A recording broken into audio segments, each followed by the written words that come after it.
to another great episode of the Bourbon Road with your hosts, Jim and Brian, where they talk bourbon and, of course, drink bourbon.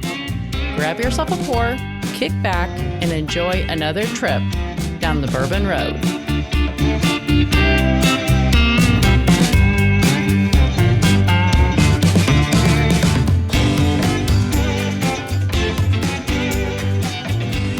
Very excited to have Blanton'sBourbonShop.com as a new sponsor for the Bourbon Road podcast. In fact, this podcast is brought to you by Blanton's Bourbon Shop. Blanton'sBourbonShop.com is the only official merchandiser for Blanton's, the original single barrel. Looking for a unique gift? Blanton's Bourbon Shop has got you covered. Blanton'sBourbonShop.com is your home for all Blanton's gifts.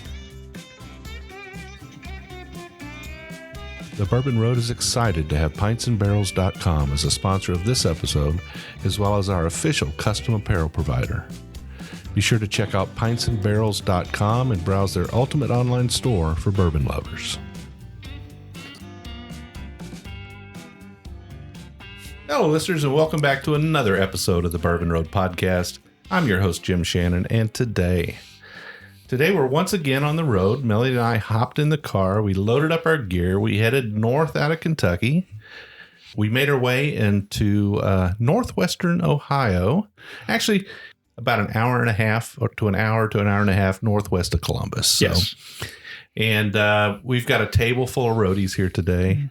All great friends, listeners of the podcast, bourbon lovers.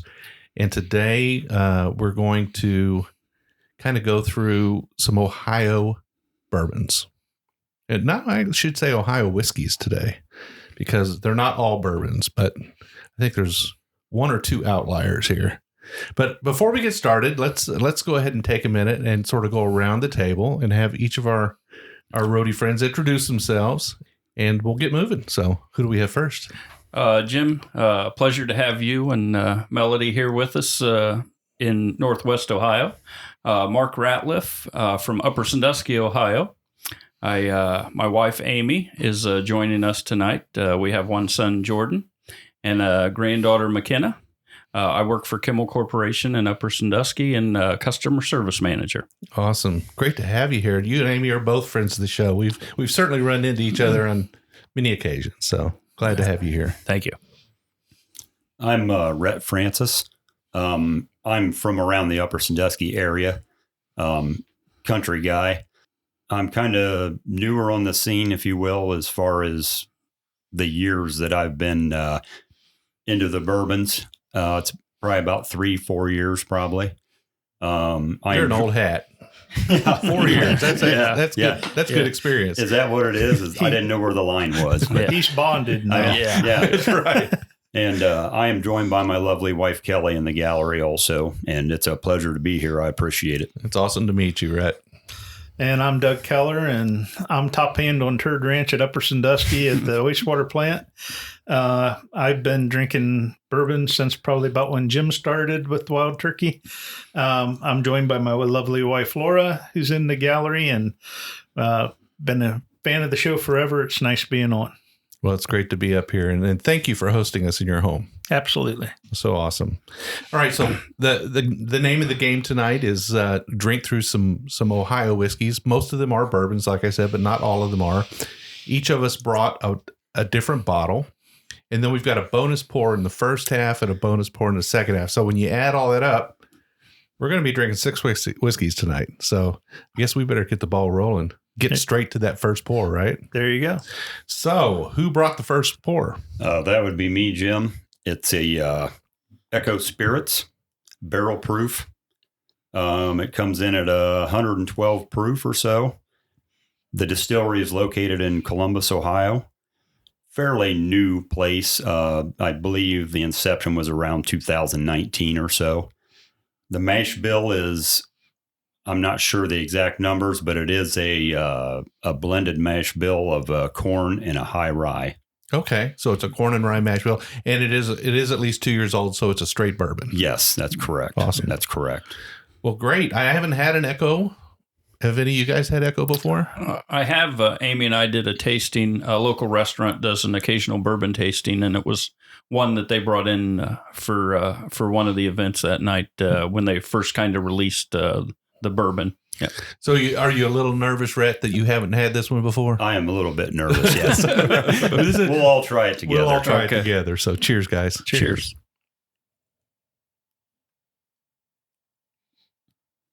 It's got a nice floral nose on it. I do pick up a little bit of the kind of the, it's more like 2 to 3 years old, I think. So it's a younger bird. 2019, you said they started their distillery. I believe so. Yeah. And this is batch number 1. But there are some wonderful aromatic notes there. It's got kind of like a little bit of a sweet honey and but a tea. Yeah, that's what I was kind of thinking. Like, I'm a big tea fan myself, and you get that. I remember after the tasting, I think it was the next day, I went and purchased a bottle of it. I really kind of enjoyed it. Yeah, good flavor to it. And well, I could say from the nose alone that I think this distillery probably has a pretty bright future ahead of them as their product continues to age and get a little bit older. But I think we should taste it, though. Cheers. Yeah. Wow, that packs a punch. What was the proof on that again? 112. Yeah. You can feel that kind of all the way through it. It's like a... I feel like it drinks right around 112. Mm-hmm. Little spicy on the palate. It does have some right to it, doesn't it? Yes, it does. And it kind of sticks with you. You can... It does have a very long finish to it. It seems like. It does. Yeah. I'm kind of getting like a fruity kind of taste of some type. Yeah, it's almost like a spiced pear. Have you ever had those what are they called? Those spiced apple rings or the spiced pear rings? Oh yeah. So I think that's kind of real similar. Reminded me of that a little bit. So it's got a nice, and man, the hug is setting in. Boy, it is. I was feeling that too. Yeah. Yeah. Wow. So what's the distillery like? Do you know? I have not visited it. I kind of looked it up. We just haven't made the trip, down to see it. Oh, maybe that's a stop for us at some point. We need to get back down to Columbus again and make another stop or two and visit some other places. Watershed's down in Columbus. Watershed's down there. Mm-hmm. Yeah. Middle West is down there. Yep. Echo's there. And I'm sure I'm missing one or two, right? Yeah. There's probably some other smaller ones. And there's been a real resurgence in that Columbus area for that between the breweries and the distilleries down there. Yeah. Yeah. Oh, cool stuff. So what made you pick this one? Well, I really don't know in particular. It just I've heard about it, and people had a lot of pretty good things to say about this particular bottle here. So I thought it might be a nice one just to try and to share and see what we thought. So it was a recommendation then? Yes. More or less. Awesome. Yes. Yeah. So what's it like? So a lot of listeners are not in control states like you guys. What's it like to try to find good bourbons in a control state? A lot of luck and a lot of line waiting. Yeah.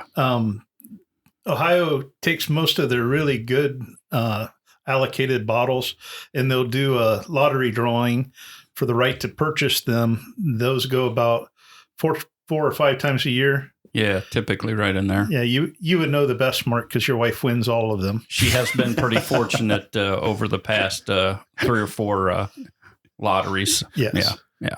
But and that's how you get the really allocated stuff, like the William Rue Weller was one recently, and they had some very, very rare Eagle Rare or whatever that is. Yeah, they had a 17-year-old Eagle Rare. Yeah. I'm not sure how many bottles they ended up. It never kind of releases how many they actually have. But if you look at because they'll release the winners, kind of a winner list. And if you print it off, sometimes it's 15, 16 pages long. So there's a lot fair of amount of winners and a lot of good bottles, coming to Ohio. We kind of never really have to battle the secondary market. You just have to be fortunate enough to win, in a lottery, along that line. But we still, on occasion, we see some E.H. Taylor and some different items that will come to the stores that if you, like I said, Doug said, you want to go stand in line, get there early.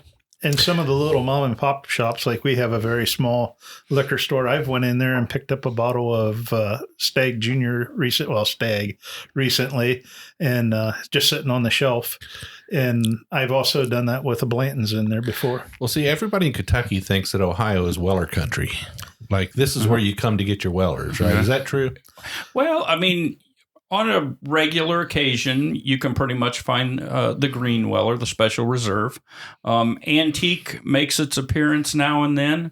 Like we'll see it almost in runs. Like we'll see, like I got mine, I think the last in Marion, Ohio, and but they would get it for 3 or 4 weeks straight. And if you got there early enough, you could get it. But that's usually the red and the green are somewhat available. Right. Yeah. Sazerac rye has been sitting on the shelf about all the liquor stores around recently. Yeah. So the Sazerac, this is my understanding, and we don't want to get too off topic here, but the Sazerac rye and the Buffalo Trace, actual Buffalo Trace bottle. Yeah. There's a huge amount of product available now. Yeah. So literally, if you go to the distillery now, you can walk out with a case of Buffalo Trace. Wow. Yeah. So I had recently seen the story along that line. Yeah.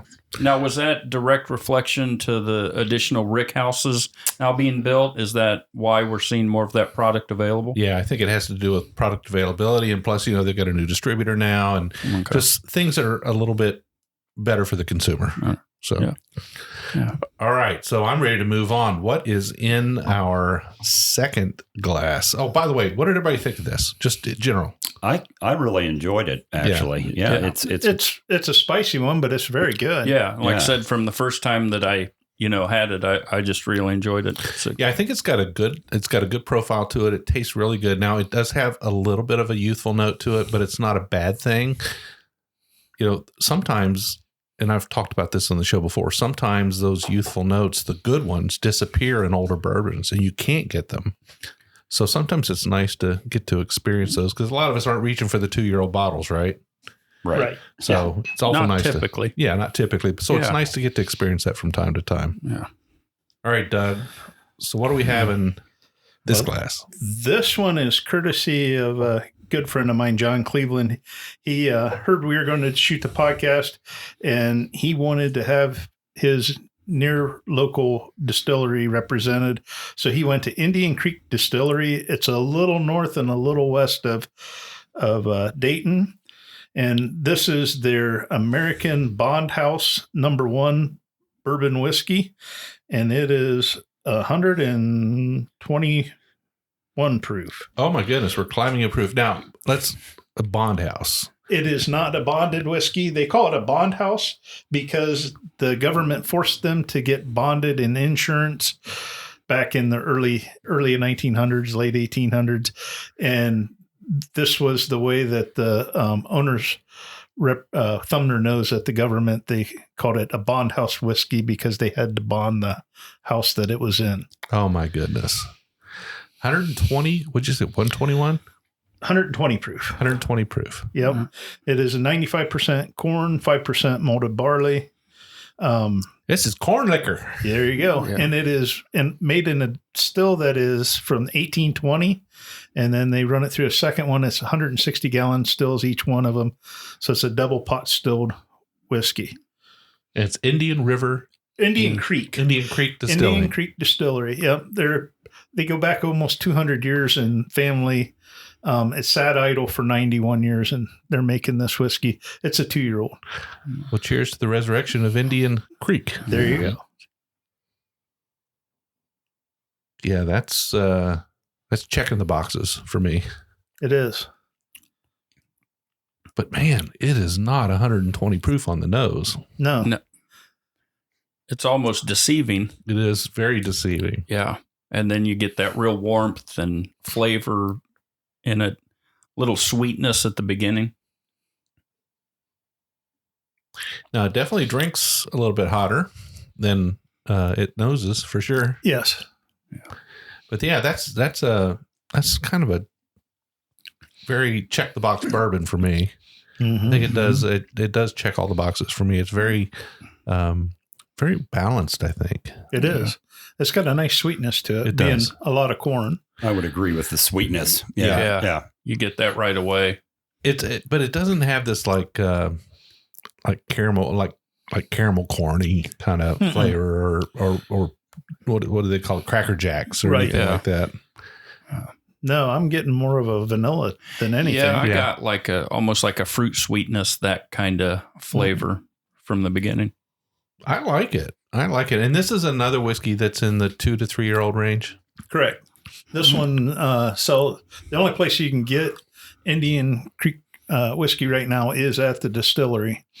Okay. And it's a $75 bottle. A lot of their expressions are $50. Okay. They do a lot of different stuff there. Pretty interesting place. Well, we are doing a show on Ohio. So the idea here is people want to experience Ohio whiskeys. In some of these cases, you might actually come to Ohio to experience them. Not all the whiskeys we're drinking tonight are distributed widely, but some of them are. And some of them are available only at the distillery or in Ohio or in just a few states around. So awesome. I really like that. I think that now when you go north and west of Ohio, of Dayton, is that kind of I-70 corridor there? Mark knows his direction better than I. Yeah. Because I actually looked this up. I'd seen a story based on them, and we look at it, and every time we come to Kentucky, it's always, you always have that thought, on the way home, we're going to stop there. Yeah. But then we have so much fun in Kentucky, we're usually ready to get home and relax, and we kind of, but yeah, it's right in that corridor. I want to say that is it actually east of 75?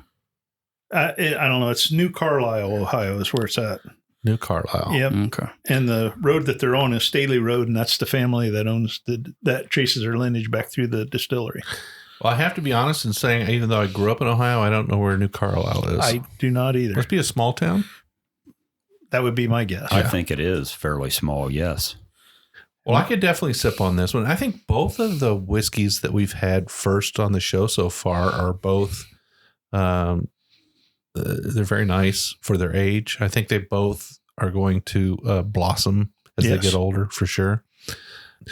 For me, I think this one drinks a little less young than the previous one. What are the prices on the bottles? What's the price on the American? This one Bond is House? $75. Okay, so the Indian Creek is $75. The Echo comes in around $50. Around $50. Yeah. Okay, so we're dealing with craft whiskeys that are in the $50 to $75 range so far. Excellent. Yeah. Jim, I took a quick look. So New Carlisle's just kind of north a little bit and east of Dayton. So it wouldn't be too far off of 75 if you're coming north. Got it. Okay. So Dayton is just a little bit south of I-70, right? I-70. Yeah, I-70 kind of goes right through there, right through that Dayton area. Through the Dayton area. Okay. Yeah, but that's really good. I believe that's going to be a bottle that I'm going to seek out for sure. We are definitely going to go down and tour the distillery this summer. Yeah. All right. Fantastic. So I would say so far for me, definitely a thumbs up on the Echo. And this is one that, if you find yourself in Columbus or traveling through Ohio and you want to try a rather young distillery that's just getting their legs under them, but they've had a number of years to get a straight whiskey out, I think it's pretty decent to try. I would love to visit the distillery, and at $50, why not? I agree. The Indian Creek American Bond House bourbon, it packs a wallop in proof. It really does. It does, but it could be dangerous. I think you could drink a little more than that and not realize that proof. Yeah, I think you're right on that. And it's very deceiving on the nose. It is. Unreal. Yeah. So, but what do you think about the finish on that? Very long, I think. Yeah. Yeah. It kind of settles in for a good long hug there. Yeah. An Ohio hug. It has medicinal purposes. There you go. Yeah. Yeah. It has just what ails you in the wintertime, right? It takes care of what ails you in the wintertime. So we have a bonus pour for this first half. What do we have, Doug? We have Watershed Bottled in Bond. It is a $50 bottle, and it's at least a 4-year bourbon. It is from Watershed Distillery in Columbus, Ohio. It is sent out to 6 states currently, and they do have some mail order available if you go to some of those. And I do not know what the mash bill is. I tried to find it. I can't.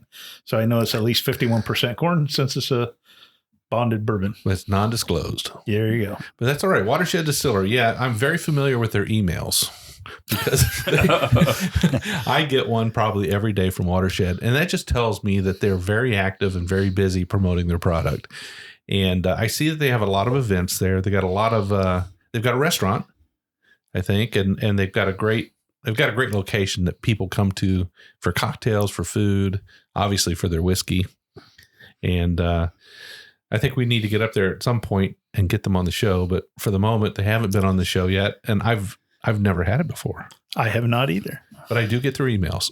Lots of them. There you go. Good marketing team. Absolutely. So we're up to 4 years now. That's a good thing. Yes. Awesome. Well, let's check it out.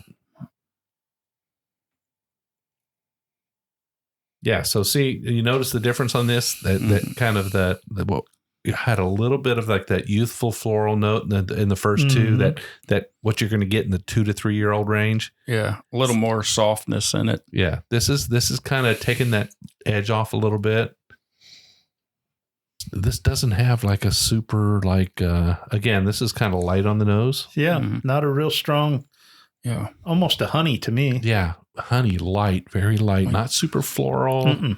Doesn't have a lot going on. And I mean, I'm really putting my nose down in the glass too, and I'm just not getting a lot from it. Not a lot of nose there. Very clean, though. What'd you say the proof on that was, Doug? It's bottled in bond, so it's 100. It's 100 proof. Okay.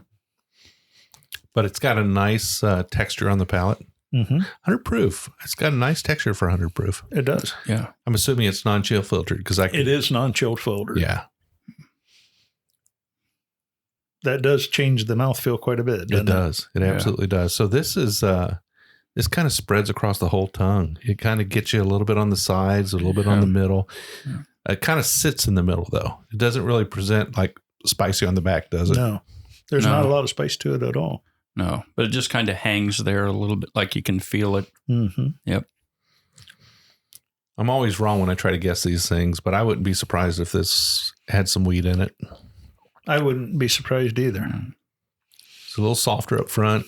Doesn't kick you in the back real spicy, but 4 years old. It's a little bit lighter in color too. It is. Which is kind of surprising. It's almost lighter than the 2-year-old that we had last. Yeah, that Indian Creek's a little dark.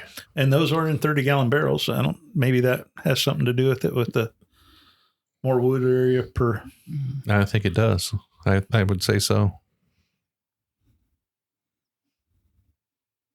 Rhett, what do you think about this one? I really like it. This is one that I have had before. Yeah. I have actually visited the distillery. I was down there to purchase a bottle that I won in a lottery. Oh, so Amy's not the only lottery winner. Well, this was a lottery through Watershed. Okay. We did not tour the place, but I saw the restaurant there. It looks fabulous, like very nice. The distillery itself is kind of just off a little side street, but it's when you get out in the parking lot, you're like staring right at the downtown skyline of Columbus. So very nice place, very friendly people. They actually gave me vouchers for a couple free tours that I never got around to using, unfortunately. But it seems like a really good operation they got going down there. Their whiskey I really enjoy. And like I said, the staff down there they're great people. Yeah. I'm going back to this. I'm getting a little bit of cinnamon on the nose. Yeah, I'd really like to get to Watershed. I think we'll try and do that sometime soon. I can appreciate this whiskey. I really can. And I'm not sure how long Watershed's been around, but I don't know off the top of my head. We know it's at least 4 years. Yeah, we know it's at least 4 years. They're making good juice there. Yeah. And what was the price point on that? Did you say? That was a $50 bottle. That was a $50 bottle. All right. Pretty typical for craft distilleries putting out something in that range. I mean, it might be just slightly on the high side, but I think it's within acceptable parameters. What do you think? Is it worth a 2-hour drive? Oh, for sure. Yeah. To visit the distillery, have dinner, maybe. Yeah, absolutely. Yeah. You could definitely probably burn an afternoon up there. Yeah. Yeah. Fantastic. And like I said, with the view of the skyline, might be a nice evening type thing. Have dinner. For sure. A couple cocktails and enjoy it. Yeah. Yep. Well, I'm really enjoying this one, so I'm not gonna rank them, but I am going to say that this one is a little bit more of a kind of a well-aged bourbon, right? This one's sort of hitting that, and that's what bonded's all about, right? Right. Yeah. Bottle and bond's all about hitting that 4-year point where we know certain things have taken place in the barrel. So I'm a bonded guy. I like seems like you're playing on a level playing field when you drink bonded whiskeys. absolutely. Yeah. Well, what do you think? I like it. Yeah, I really do. And like Doug says, I think a lot of us tend to gear towards that bottle and bond, whether it's, the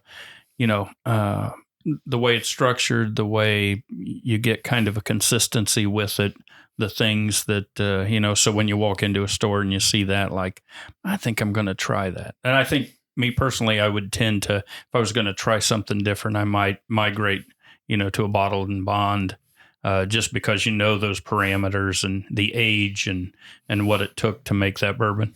And when you're in Kentucky, are there any bonded whiskeys you go after while you're down there? Not really. I mean, that kind of, Amy and I just enjoy it, just the whole idea of it. I think it comes from, I think it was 2021. We did the, if you want to say the Bourbon Trail. Started tackling it, broke it up into 4 trips, and it was broadened our experience. I was a Jim Beam guy since the time I could legally drink, and so and I know that's not for everybody, but I'm just an old Jim Beam guy. I kept him in business for a number of years, no, we just enjoy the whole atmosphere. The people are genuine.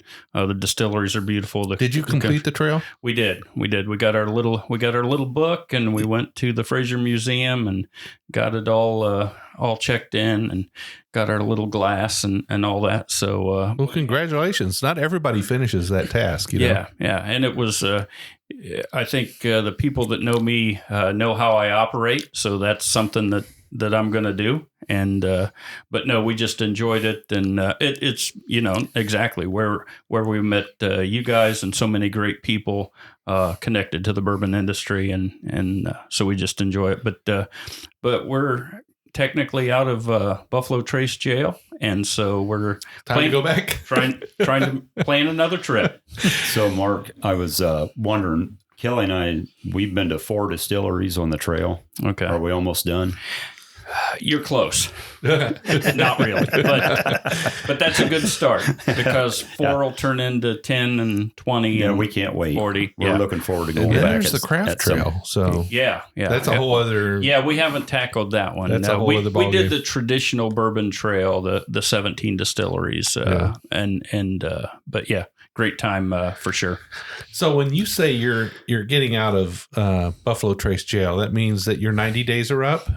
And that's per product, though, right?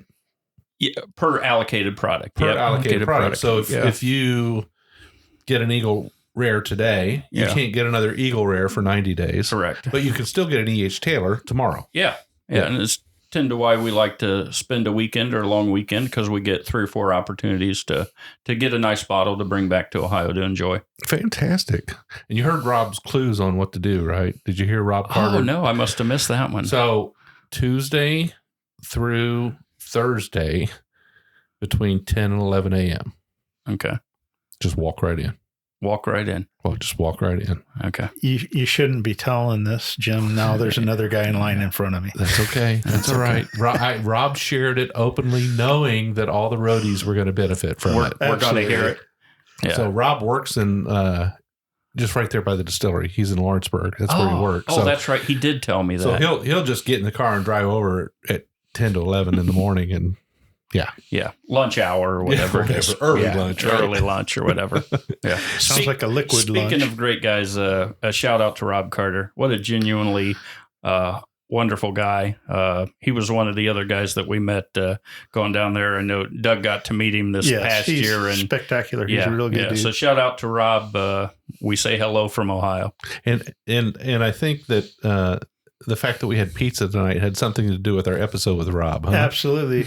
Rob and Jim were talking about the different kinds of pizzas. And so tonight we each brought a pizza from a different restaurant here in Wyandotte County. And so what do you think of it, Jim? I loved it because, honestly, I used to live in Lima, so not too awful far from here. I guess about not even an hour from here. Not quite an hour. Not quite an hour from here. But, putting green olives on a pizza was just what you had to do. And for me to get another pizza with green olives on it, that was fantastic. I loved the taco pizza too.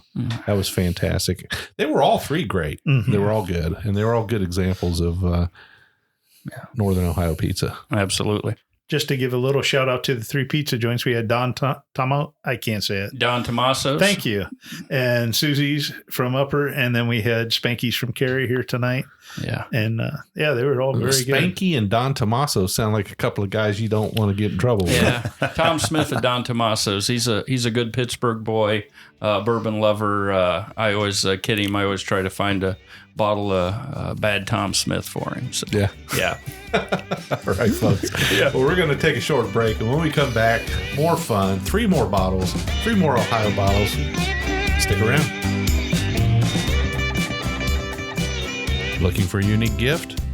Blanton's Bourbon Shop has got you covered. All of their handcrafted wood products are made in their in-house wood shop with authentic bourbon barrels.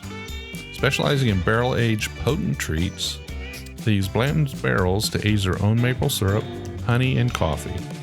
Find the most unique gift ideas for your golf lover, cigar connoisseur, avid coffee drinker, and Blanton's fan. Want to win an authentic Blanton's Barrelhead? Make sure you sign up for the giveaway on the homepage of their website. BlantonsBourbonShop.com is your home for all Blanton's gifts. If you're a bourbon drinker, and I bet you are if you're listening to this podcast, you need to head over to pintsandbarrels.com and check out the ultimate online store for bourbon lovers. Pints and Barrels Company was started by bourbon lovers for bourbon lovers. From spices to t-shirts, you'll find the perfect bourbon gift. Pints and Barrels proudly supports the Bourbon Road and invites you to visit pintsandbarrels.com. You need a custom apparel or swag for your bar, distillery, maybe even your bourbon society. They can do that too. As a matter of fact, they print our apparel. We're so happy with the quality and fast turnaround. Pintsandbarrels.com, the ultimate bourbon lovers gift shop and branding specialist. All right, folks, so welcome back. We are at the table once again. We each have 3 different whiskeys in front of us. This time, Mark, you and I get to play a little bit. Absolutely. We had to be spectators the first time. We did. Well, we did. I mean, we didn't get to bring any of the whiskeys. Yeah. But we did get pizza too, so that's good. We did get pizza. Yeah. And hey, with the pizza, we do need to do a shout out to my sister who owns Susie's in Upper that I wasn't allowed to bring because I'm a Caryite. Oh, is that what it is? Yeah. The drawbridge wasn't down or No, what? the drawbridge. Yeah. Okay. Rhett called me out on it, and Okay. he got to bring that. Okay. Thanks, Rhett. We appreciate it. Well, I didn't realize it was family at the time. So, didn't you? yeah. Okay. I felt kind of bad, but not that bad. Okay. So when you introduced yourself in the first half, Rhett, you said I'm country. Yeah. What'd you mean by that? Like you're country folk, or you like country music? I like pretty much country everything. Yeah. We live out in the country, and I'm a hunter, fisher, all that stuff. Yeah. Yeah. Yeah. You hunt deer and I do. Yeah. And you go fishing. Do you like to fly fish or just? Fly fishing looks fascinating. I've never tried it. I would love to try it sometime, but most generally we do fishing at ponds. My son and I, we love fishing the river. We are fortunate enough to live less than a half a mile to the Sandusky River. So we jump on the 4-wheelers and grab the fishing gear a lot in the summertime and head down there, and we just have a great time. What down about steelhead? Do you go for the steelhead? Well, I don't think we have any around here. I don't. Yeah, think. we you don't had to get find up too closer much. to the lake, right? Yeah. Right. Yeah. Right. Yeah. That's Or- not that far up to the I lake. need to get It's- down to Kentucky and hit some of them stripers. You guys got? Yeah, we do have some stripers. Yeah. Cumberland, correct? Yeah. If you actually go below the Wolf Creek Dam at Cumberland Lake, we actually have trout too. Do you? Believe it or not, we have fantastic trout fishing below the lake dam. So Well, maybe next time we're down there hitting the trail, like Kelly will let me bring my rod. I don't know. let's Bring do the it. fishing tackle. Well, and if you go to Lake Cumberland, you should stop at Somerset. What a great town. Amy and I visited this past year, and we had a wonderful time in Somerset. and horse soldiers making way on their new place down there. So Oh, nice. Yeah. Another reason to go visit. another reason to go for sure. Okay, well, without further ado, let's get to that first pour of the second half. What do we have? Well, Jim, I decided to go with Minglewood Distilling, a very beautiful kind of old distillery, if you want to say, in Worcester, Ohio. So it's probably Say that again? Worcester. So because it can be mispronounced. So, but the people of that fine town pronounce it Worcester. Woster. If you're saying it like rooster, you're doing it wrong. You're doing it wrong, and they will correct you. Yeah. So, yeah. Okay. But Minglewood Distilling, Amy and I visited this past summer. It was an old ice house that sat empty for a number of years. And a father-son by the name of Mark and Andrew Morrison decided to open it up. And the beautiful part, I think, like if you've been to kind of the historic distilleries down in Kentucky, like if you go to Buffalo Trace or you go to 1792 and you see kind of like things that from the time bourbon started, they're still there. And this kind of gives you that same feeling because it's that old ice plant, and they've redone it beautifully. The old ice house part of it is now the production site and the barrel room. And then they had a storage area that they just opened last year that's an event center. They have like wedding events. They have a huge patio. It's just an absolute stunning a place to go see. It's like so State Route 30, which runs across there. It's about 3 minutes when you get off the highway. It's right downtown. A lot of great restaurants and things around the area too. So, but what I brought was I have not tried this, so this is a first time. It's 100 proof, bottled in bond, 5-year-old. You can only get this in the distillery. They have their standard bourbon, which is available in Ohio, and it's 86 proof. This is 100 proof that we're trying tonight. It's a mash bill of 70% yellow corn, 25% winter rye, and 5% soft winter wheat. So We finally get a detailed mash bill off one of these bottles. it was very nice. They put it right on there for me, so I couldn't even mess it up. So, Well, let's check it out. Cheers. Cheers. cheers. Man, I tell you what, the light noses tonight. Very light nose. Yeah. It is a very light nose. What was the proof again? 100. Bottle in bond. 100 proof. Yep, 5-year-old. Sometimes I answer my own questions. Yeah, how about that? It's very efficient to answer your own question. It is. I've never been wrong when I answer my own. Ask Amy. Excellent point. Yeah.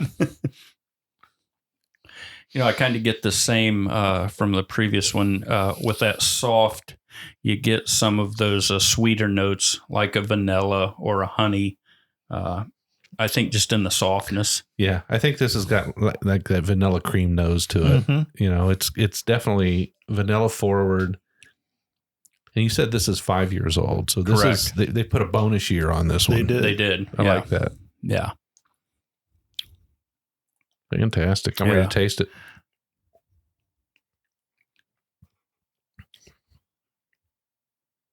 Wow, that's really good. Yeah, for 100 proof too, it's not, some people may shy away, the higher the proof, but like that, it's a real solid, just kind of across the board. Yeah, this has got that a little bit of good and plenty in it. I like that. It's It's almost a little dry too. Yeah, kind of on the back end, you get that It does. dryness. Yeah. Yeah. Is there a little rye in this one? Yeah. So this was 25% rye. So yeah. There's a little spice to it I'm picking Yeah. up. Yeah, it's definitely, but it's kind of nice and refreshing on the back end too. You get It that is. kind of that minty rye. It's not really the mint flavor, but you get that nice refreshing feel, that cooling effect. Yeah. At the same time, you're getting that little bit of spice burn from it. So Yeah. This one does hit back farther on the tongue than the last one did. this is the first one we've had so far that's really presented heavy on the back of the palate. Mhm. So Yeah. and it's just a little bit more age, a little bit more probably that maturity on it. extra Yep. year on it. Yeah. It's So this is a little more northeastern Ohio. This is not quite Cleveland, but but south of Cleveland, you're probably 60 miles south of Cleveland. Yeah. Yeah. So, but definitely worth a visit. If listeners are in the area, it'd be a nice visit to go there. Then maybe go up and see Kevin Holy up and get some maple syrup. there you go. Yeah. Yeah. I don't get a lot of barrel on this one, though. I'm not getting much oak. I'm going back to the nose, and it's light. It is light on the oak, Mhm. but it's not light on color. It's got a pretty good it's- color to it. Yeah. It's very good. Yeah. And it's, I think in the distillery, it's about a $65 bottle. That's, Looks like we're solidly in that $50 to $75 range Yeah. tonight with most of the bottles Right in we're there. having.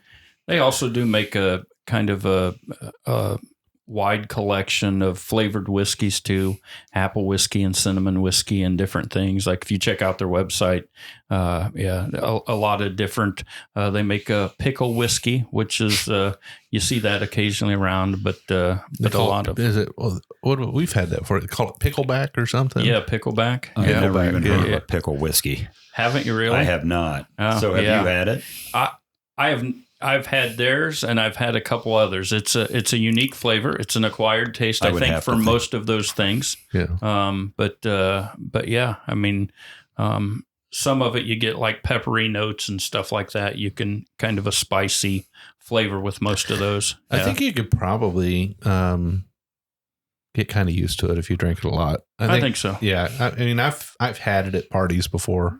Yeah. Drinking a little bit of pickleback. I think, but we've had it before, and, Yeah. and I like it. And I think a number of those products, it's like it's the nightcap. It's just you're not going to maybe have two or three of them. You're just going to finish with one, and it's That's it. a different complexion. You're done Because your palate's shot after Yeah, that. after that, like you've overwhelmed it. Yeah. I think so. I would have to believe Or so. that's my feelings, anyways. But yeah, I think I'm going to go without on the pickles. Yeah. You like olives?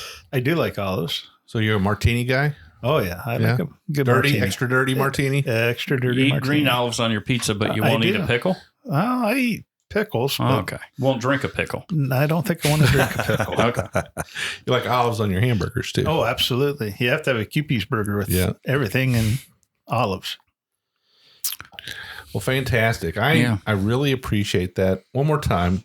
What did we just have? so that's Minglewood 100 proof bourbon whiskey, bottled in bond, 5 years old. 5 years old, And it's a high rye mash bill, 25% rye. 25% rye. That's pretty good. Correct. It's a pretty good amount of rye to it. Yeah, and if I recall right, and I may be wrong, when Amy and I took the tour, where they came up with the Minglewood name, the guys that started the ice company previous to that were in the logging business.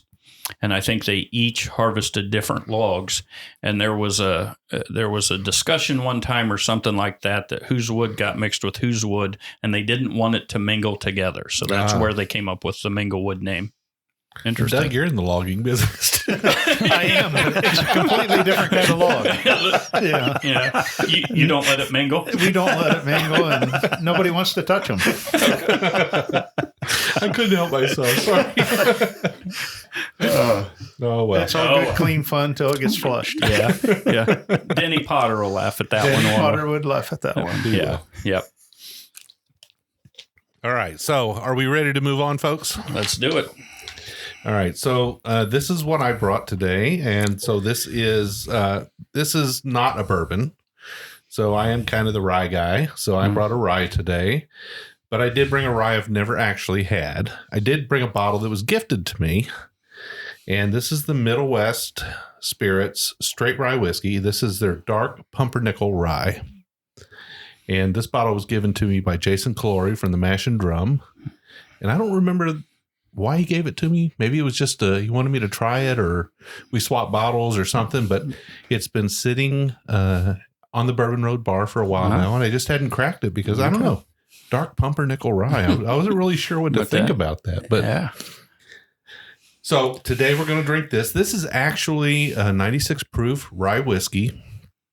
I can't tell you what the mash bill is. This is another undisclosed mash bill. They do tell you what's in the mash. They just don't tell you the percentages. So this is actually a 4-grain. So this has pumpernickel rye, the soft winter wheat that we were talking about. Yeah. It's got yellow corn, and it's got malted barley. So it's 4 grains. It is a rye, though, so it's at least 51% of the pumpernickel rye. And Middle West prides themselves on using Ohio-grown grains.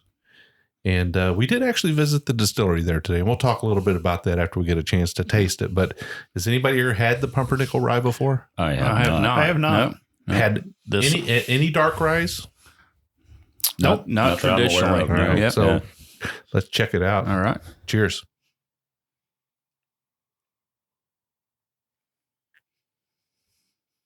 Wow, that is an interesting note on it, doesn't it? That is. It does. I really can't place it. It's No, neither can I. And this is on the nose. This is not something that I don't think I've ever smelled that before. I would agree. Which is interesting because, like the 4 grains, it seems like that's becoming more predominant. Like you're seeing more of the 4 grain products out there. Yeah. It's almost like a truffle. I mean, I almost get a cedar shavings off of it. Have you ever seen anybody when they're doing the chainsaw carving? Yeah. That kind of a smell little bit. in the air. like fresh cut Yeah. cedar shavings, huh? Yeah. I don't know. I mean, it does. There's a freshness to it. Like Yeah. you can tell. It has a freshness, but it has an earthy note at the same does. time. So it's kind of interesting. It's almost like a pine forest floor. There you go.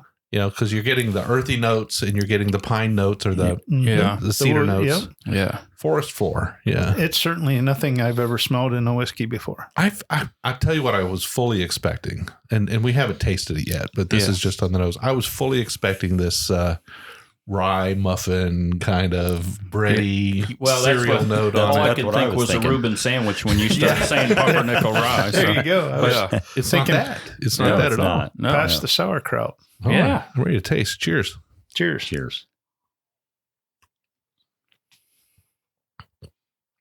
Wow. Sweet, full bodied, a big wash of flavor. Yeah. Like, Not as much rice spice as I thought it would be, though. no. Definitely not. Very good. And maybe not like right at the beginning, but then all of a sudden you just get all that flavor. Yeah. Just, It's like an explosion of flavor. It kind of, once it moves back on the palate, it kind of releases itself. It's almost like a time release capsule. I would say this is the most flavorful one we've had tonight. I think across the board. Yeah. There's a lot kind of going on in it. Yeah, I don't even know if I can dissect it because there's so much. It's like a rainbow of flavors happening all at once in there. So it's Skittles. Skittles. So it's Skittles. Yeah. Skittles. Jelly Bellies. Yeah. You just took a whole handful of Jelly Bellies. And But then it almost changes as you go through it. Like it, yeah. Hard to pinpoint just one. That's very interesting. Yeah. It is a Flavor out very of it. interesting taste for sure. Yeah. That's one you could spend some time with just trying to dissect. Yeah. Yeah, I'm still going to stick with kind of, even on the palate, a little bit of the forest floor kind of Yeah. effect on it. Yeah. It's got a nice dark color to it. Now, I will say this is batch 017. So I don't know where Middle West is on their batches right now on the pumpernickel rye, but Yeah. I would imagine this is batch 17's early on. So this has been on the shelf a while. And the flavor profile may have migrated over time. It may be more mature now. I don't know. I do have a more recent sample that Middle West gave me, but I haven't opened it yet. Oh, so I'm okay. kind of looking forward to trying that. Yeah. But yeah, so we went, Melody and I visited Middle West today. And for those who are in the Columbus area or planning to visit the Columbus area, they have 2 locations. One location is under construction, and we'll talk about that in a second, but they're open locations. So they've basically been in operation since 2009. So they've been around a while. They're kind of Ohio's oldest new distillery, I guess is kind of the way they said it. You know, they've been around a while. They have a great location downtown. It's a great place to visit. They do distill on site there, and it's actually a pretty good size operation. And they did some contract distilling for some other people. You know, they actually make their own, but because they didn't want to be in a position where they were dependent on another company to make their whiskey, they grew beyond their own needs and started doing contract distilling. And think about Horse Soldier. It comes out of Middle West. Yeah. So there you go. There's a good example of a fine bourbon whiskey, right? Yeah, absolutely. That comes out of Middle West on contract distilling. They have a number of clients, a large number of clients. So they have built another facility off Alum Creek, and it's not open to the public yet. But we did get to walk through their production facility today, and it's unbelievably large. Yeah. Basically, they told us that they had a daily run of 600 barrels there. They don't do that every day. Okay. But in one day, they did 600 barrels. Amazing. So a semi-truck of barrels is 288 barrels. They did 3 semi-trucks full of barrels in one day. Wow. That's kind of impressive. I mean, because I think we all relate to Kentucky, the bourbon industry and what that is, but to see an Ohio distillery kind of elevating to a larger distillery like that. And they do it quietly behind the curtains without announcing themselves and telling the world. And that's kind of the difference here. You know, you think about Bardstown Bourbon Company, they're out there, right? They're constantly promoting their client brands. They're constantly in the news. And Middle West is just sitting here quietly becoming a giant. Mm-hmm. Yeah. And I tell you, when that place does finally open fully, now they're full production there at the new facility, but they're not open to the public. No. So I think that was one of the things that Amy and I found really interesting going through that. Jim, like you talked like Bardstown and seeing the 3-chord product that they do. And then, we went to Green River and seen, just the mass amount of contracted product that they're doing. And Wilderness Trail too, with Luca Mariano and others. Yeah. I mean, it's just, not all distilleries, but it seems like that's another avenue. Everybody kind of wants in the bourbon industry. Yeah. I mean, we've got, I don't know how many brands that we have in the U.S. now, but let's just say 3,000 or 4,000, right? Yeah. Of course, not everybody's making their own stuff. A lot of them are non-distilling producers. Yeah. But they've got great companies out there like Middle West and Bardstown Bourbon Company and Wilderness Trail and MGP and others who are able to kind of hold their hand and walk through that process for a small startup distillery. Yeah. Who will eventually buy a still and make their own stuff. Probably. Yeah. But not on day one. No. Some of them do. It's a tough row to hoe, right? It's a very tough row to hoe. Yeah. That's really good. That's very interesting. Mm-hmm. Wow. I mean, you Ohio folks should be very proud of this whiskey right here. Yeah. That's really good stuff. Yeah. It's impressive just to see the collection of the different ones and the subtle differences in each and yet everybody kind of doing their own product and their own thing. And I think we just scratched the surface on Ohio distilleries, right? Oh, yeah. Yeah. Any idea, any guess on how many functioning distilleries there are in Ohio? I don't know. I have no clue. Yeah. The one that I'd thought about when we first maybe talked about this, there's another one in Northeast Ohio called Red Eagle Distillery. And Amy and I visited there before, and they have a really, really nice setup. It's kind of an old red barn, really neat, and their product is really good too. I enjoy theirs, but you have to go to the distillery to get it, and it's from our house. It's a good 2.5 hour drive, so it's a concentrated. And this time of year, you don't want to be in Northeast Ohio for too long. So right, and Ohio's a 4-hour state of driving, no matter which direction you go. Right, absolutely, coast to coast, and Ohio is 4 hours. Yep. Yeah. Wow. I'm super impressed. I mean, I'm kind of excited to find out more about what's happening in Ohio and maybe learn about some new distilleries here. Yeah. So if you guys run across one, definitely let me know. But we do have a bonus pour, don't we? We do. We do. This is a palate buster, though, isn't it? It is. This is kind of a nice finishing touch, if you want to say. Dessert. Dessert. So as I mentioned before, Minglewood does a lot of flavored type whiskeys, some different type things, but they recently started in October with a newer product, and this is a root beer whiskey. The young lady, when we got it at the distillery, she said that, like I said, it started in October. They were really shooting for the old root beer barrel candy that the little brown hard candies. Yep, that we all enjoyed as a kid.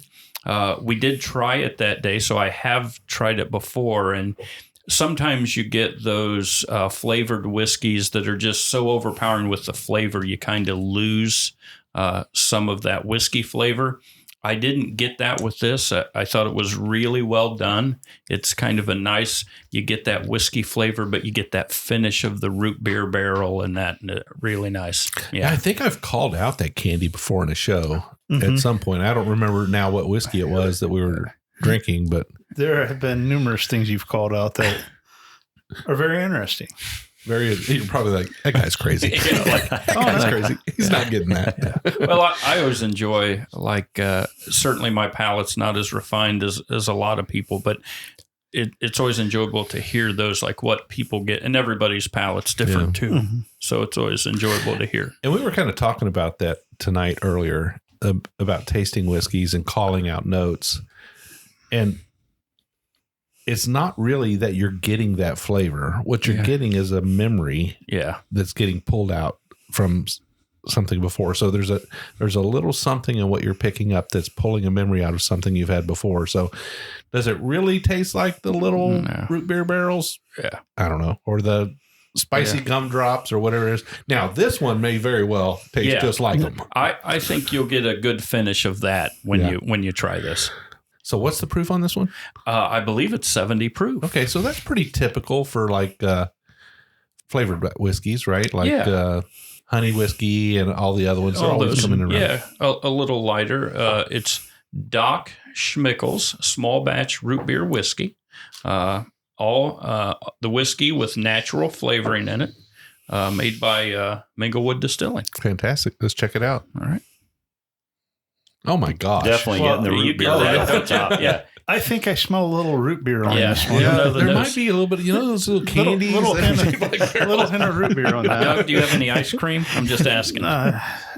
We may have to make an ice cream run. Okay, I would do that. I would mix this with vanilla ice cream. Absolutely. Can you imagine what kind of float that would be? Oh my!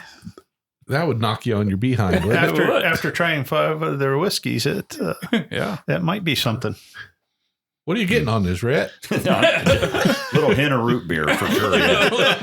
Yeah. Little hint like a sledgehammer. Right.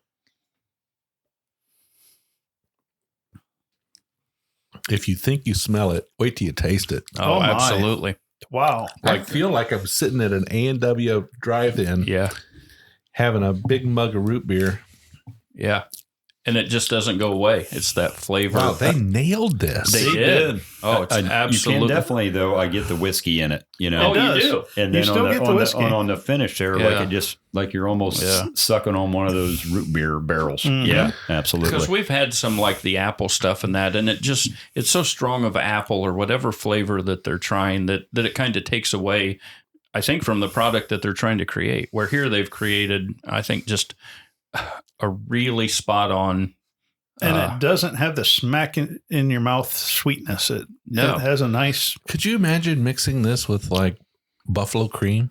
Oh man, something like that. I have some of that in the refrigerator. We'll try that after the show. We need to try that. Okay. We'll try that after the show. That's your root beer float, right? Yeah. Oh, absolutely. Yeah. Oh my goodness. Yeah, good thing we drank this last. Yeah, I thought it'd be a nice finisher when they were kind enough as we were picking it up. I'd seen it on the shelf, and I'm like, I have not seen that before. And they're really, they have a whole tasting bar there. So if you walk up to the counter and you'd like to try any of their products, they have little tasters right there. You can just taste it before you buy it. And I think it took maybe about 14, 15 seconds after Amy and I tasted it, like we'll take one of those. So, yeah. I think I would have probably followed suit. I would have done the same. So Doc Schmickel's. Yep. Root beer. Whiskey. So is Doc Schmickel's the name of all the flavored whiskeys? Doc Schmickel's? No, the other ones are just a straight Minglewood kind of flavored. So it's almost like two separate products. So like the original flavors were the apples and the cinnamons and some of those. This was the first, and she said they just released it in October. I believe there were a couple other expressions, but we just seen this one and kind of went with it, and happy that we did.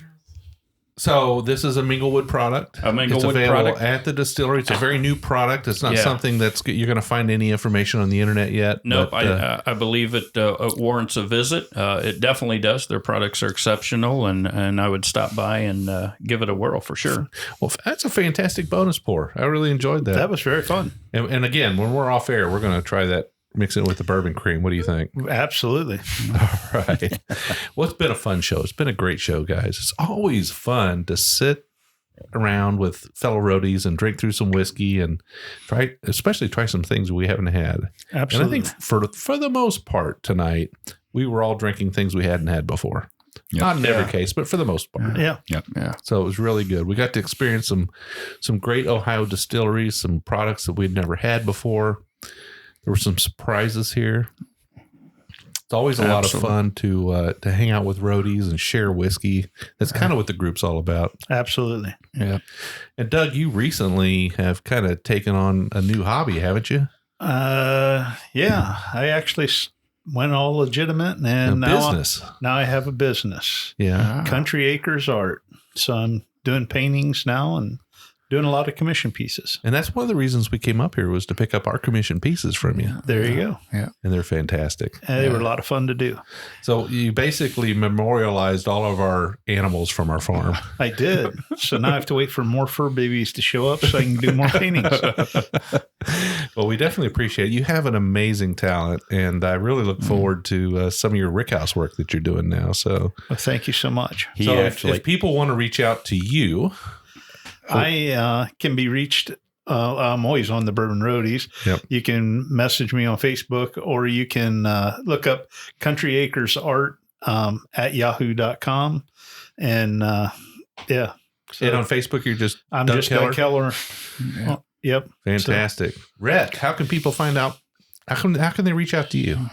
Bourbon Roadies, right? Yeah, Bourbon Roadies. I lay pretty low. I'm in stealth mode. Are you? But you're active I'm on the Facebook, roadies. and I do watch the podcast. And I just want to say, like everybody in this room knows, Doug does amazing artwork. He just finished a piece for me of a rick house, and just mind blowing. Snuck a little surprise in there for you, though, didn't he? He does. You know, I should have known there was something up because he wanted to know if I wanted a kitty in there.